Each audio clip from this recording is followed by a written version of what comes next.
Hello दोस्तों, welcome back to our channel law vacancy. और आज के इस इम्पोर्टेंट सेगमेंट में हम जिस नोटिफिकेशन के बारे में बात करने जा रहे हैं वो नोटिफिकेशन आपका काफ़ी इम्पोर्टेंट नोटिफिकेशन है और काफ़ी अच्छी वैकेंसी आप लोगों के लिए ये निकली हुई है।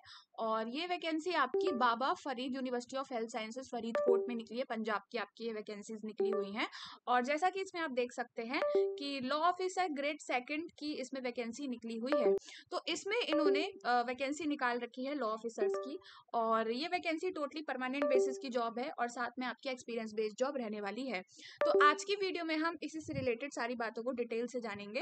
लेकिन उससे पहले एक छोटा सा रिमाइंडर ये दे दूं कि अगर आप हमारे चैनल पर नए हैं और साथ ही में एक लॉ फ्रेशर हैं, एक एडवोकेट हैं, जुडिशरी एस्पिरेंट हैं, लॉ स्टूडेंट हैं या all over India legal field से किसी भी तरीके से रिलेटेड है, तो इंडिया में लीगल फील्ड से रिलेटेड जितनी भी वैकेंसीज होती हैं, चाहे वो स्टेट बेसिस पर हो, सेंट्रल बेसिस पर हो, परमानेंट जॉब हो, कॉन्ट्रेक्चुअल जॉब हो, वो सब हमारे चैनल पर डेली बताई जाती हैं।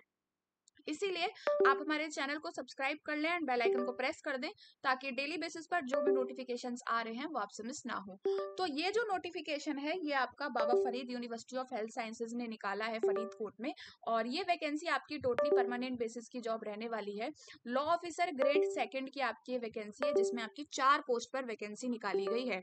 4 पोस्ट अपने आप में बहुत अच्छी खासी पोस्ट होती हैं, तो उन पर वैकेंसी निकाली गई है। और अभी इस वैकेंसी को ज़्यादा दिन नहीं हुए आए हुए, लेकिन बहुत लेट हमें पता चली है। तो इसको सबसे पहले मैं बता दूं कि कल ही इसकी लास्ट डेट है फॉर्म फिल करने की, तो फटाफट जाइएगा और फॉर्म फिल कर दीजिएगा। और अच्छी खासी वैकेंसी है, तो अभी आज ही चैनल पर आ जाएगी, तो जैसे ही आपको दिखे आप तुरंत इसमें फॉर्म फिल कर दीजिएगा। उसके बाद आपको इसमें दिख रहा है कि कितनी सारी पोस्ट पर वैकेंसीज हैं, मतलब सॉरी कितनी सारी क्या एग्जीक्यूटिव इंजीनियर वगैरह पे है और इनकी 2 पोस्ट है। लेकिन लॉ ऑफिसर की आपकी 4 पोस्ट पर वैकेंसी निकाली गई है जिसमें अनरिजर्व कैटेगरी में आपकी 2 पोस्ट पर वैकेंसी है, फीमेल में आपकी 1 पोस्ट पर वैकेंसी है और एससी में एससी फीमेल में आपकी 1 पोस्ट पर वैकेंसी निकाली गई है। तो एटलीस्ट 4 पोस्ट पर आपकी वैकेंसी निकाली गई है और इसमें इन्होंने इस चीज को क्लियर कर दिया है। उसके बाद इसमें इन्होंने एलिजिबिलिटी क्राइटेरिया के लिए सारी चीज़ों को रखा है। तो at least second class bachelor degree in law, यानी कि सेकंड क्लास फर्स्ट क्लास भी नहीं, सेकंड क्लास मांगी, यानी कि बैचलर डिग्री इन लॉ आपके पास होनी चाहिए। और इसमें लाइक आपके पास लॉ की डिग्री BLLB LLB और BTech LLB BSc LLB BCom LLB, यानी कि 3 ईयर LLB 5 ईयर LLB सब कुछ चल जाएगा। और candidates who have experience as a practising lawyer will be preferred. तो इसमें इन्होंने ये बोला है कि अगर आप एज एन एडवोकेट काम कर रहे हैं तो आपको इसमें प्रेफरेंस ज़्यादा दी जाएगी। और अगर इसमें आप क्या कहते हैं प्रैक्टिसिंग लॉयर हैं तो आपको इसमें जो प्रेफरेंस है वो ज़्यादा दी जाएगी। तो इस तरीके से आपकी सारी चीज़ें इसमें रहने वाली हैं। नॉलेज ऑफ कंप्यूटर आपके पास होनी चाहिए, यानी कि आपके पास नॉलेज ऑफ कंप्यूटर समथिंग इतनी होनी चाहिए कि आपने the candidate must have undergone a computer course of 6 months, यानी कि 6 मंथ्स का आपके पास कंप्यूटर का कोर्स का सर्टिफिकेट वगैरह होना चाहिए। तो नॉलेज ऑफ कंप्यूटर में इन्होंने यही बोला है और ज़्यादा कुछ एलिजिबिलिटी क्राइटेरिया नहीं मांगा है, एक्सपीरियंस इसमें इन्होंने कुछ भी नहीं मांगा है।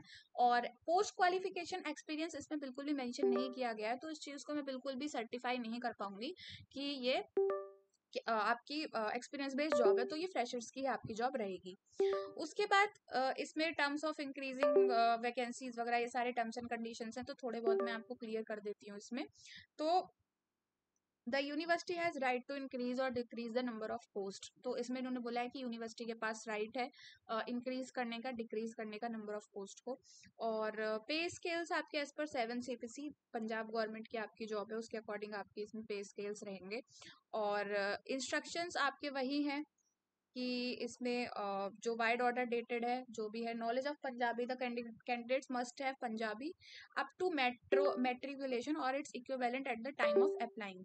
तो इसमें इन्होंने बोला है कि पंजाबी लैंग्वेज का नॉलेज आपके पास होना चाहिए और आपके 10th वेंथ में पंजाबी ही होनी चाहिए आपके साथ। अपर एज लिमिट इसमें इन्होंने मैक्सिमम एज 37 साल बताई है, यानी कि 37 ईयर्स तक अगर आप हैं तो इसमें अप्लाई कर सकते हैं। और candidate should not below than 18 साल, यानी कि 18 साल से अगर आप कम के हैं तो आप इसमें अप्लाई नहीं कर सकते। और इसमें जो आपकी एज डिटरमाइन करी जाएगी वो एज पर 1/1/2025, यानी कि 1 जनवरी 2025 के अकॉर्डिंग करी जाएगी। उसके बाद इसमें आपकी जो एज रिलैक्सेशन है वो पंजाब गवर्नमेंट के अकॉर्डिंग अपर एज लिमिट मतलब 45 ईयर्स तक आपको इसमें एज लिमिट तक मिलेगा रिलैक्सेशन, यानी कि 45 साल तक रिलैक्सेशन आपको मिलेगा। और अगर आप 45 साल से ज़्यादा के हैं तो उसमें अप्लाई नहीं कर सकते। उसके बाद upper age limit for scheduled caste और स्केड्यूल ट्राइब्स और बैकवर्ड क्लास ऑफ पंजाब से 42 ईयर्स, और upper age limit for PWBD 47 years. और यही सारी चीज़ें हैं। उसके बाद इसमें जो रूल्स के अकॉर्डिंग वही गवर्न होंगे, उसी के अंडर में सारी चीज़ें आएंगी। No TA DA will be provided for the interview, तो इसमें इंटरव्यू या फिर रिटन टेस्ट आपका कंडक्ट होगा। और डिप्लोमास, डिग्रीज और ये सारी चीज़ें आपको इसमें अच्छे से लेकर आनी है। और इसमें फैनी मतलब यूनिवर्सिटी के पास कोई वो नहीं है, यानी कि कोई ऐसा मैकेनिज्म नहीं है कि आपके सर्टिफिकेट्स वगैरह चेक कर पाए। तो इसमें आप अपने सर्टिफिकेट सारे सच लेके जाइएगा, सही लेके जाइएगा, नहीं लेके जाएंगे तो आपको इसमें दिक्कत हो जाएगी। The applications received without fee और without eligible copies of documents और अपेरेंटली कंटेनिंग कंप्लीट इन्फॉर्मेशन। तो इसमें ये सारी चीज़ें आपकी दे रखी हैं।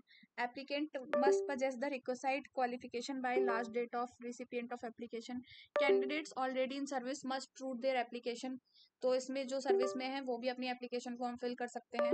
और इसमें इन्होंने बोला है कि आपको रिटर्न टेस्ट में 33% मार्क्स इस पेपर को क्वालिफाई करने के लिए लाने हैं, और 33% मार्क्स आपको इंटरव्यू क्वालिफाई करके लाने हैं। तो इस तरीके से आपकी सारी चीज़ें इसमें रहने वाली हैं। और पंजाब सिविल सर्विसेज की आपकी जॉब है, और रिजर्वेशन फॉर पोस्ट उसके अकॉर्डिंग, तो फीमेल के लिए अलग, मेल के लिए अलग, तो ये सारी चीज़ें इसमें दे रखी हैं।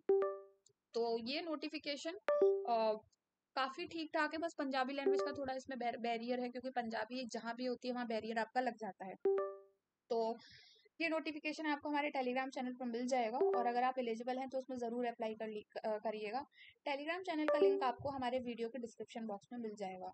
And all over India legal field से रिलेटेड जितनी भी वैकेंसीज होती हैं, चाहे वो स्टेट बेसिस पर हो, सेंट्रल बेसिस पर हो, परमानेंट जॉब हो, कॉन्ट्रेक्चुअल जॉब हो, या फिर आपकी लाइक जुडिशरी की वैकेंसी हो गई, एडवोकेट्स के एम्पेनलमेंट की वैकेंसी हो गई, या फिर आपके इसकी क्या कहते हैं बैंक की वैकेंसी हो गई, PSUs वगैरह की वैकेंसीज हो गई, या फिर आपकी कैसी भी वैकेंसीज हो गई लीगल फील्ड से रिलेटेड, वो सब हमारे चैनल पर डेली बेसिस पर बताई जाती हैं। इसीलिए आप हमारे चैनल को सब्सक्राइब कर लें एंड बेल आइकन को प्रेस कर दें, ताकि डेली बेसिस पर जो भी नोटिफिकेशन आ रहे हैं वो आपसे मिस ना हो। तो आज की वीडियो में इतना ही, मिलते हैं नेक्स्ट वीडियो में नेक्स्ट नोटिफिकेशन के साथ। Thank you for watching.